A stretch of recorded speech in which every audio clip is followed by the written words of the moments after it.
Just how 80s or early 90s is our game.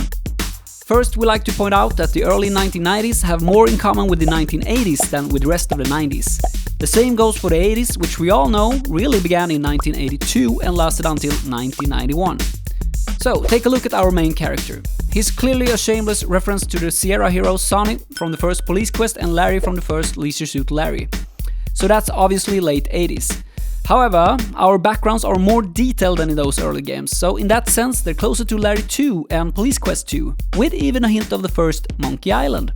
And the latter, my friends, was of course released in 1990, although much of it was developed in 1989, so, well. Next, there's our user interface. The icon bar with the hand, eye, walk, talk commands.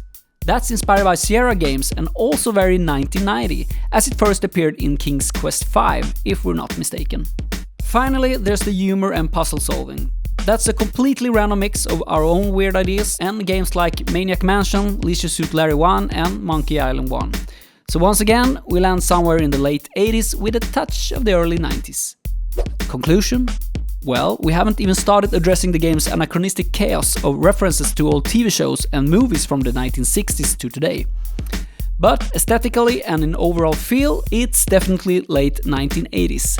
We say 1988. But that's wrong too. Nerdy Quest.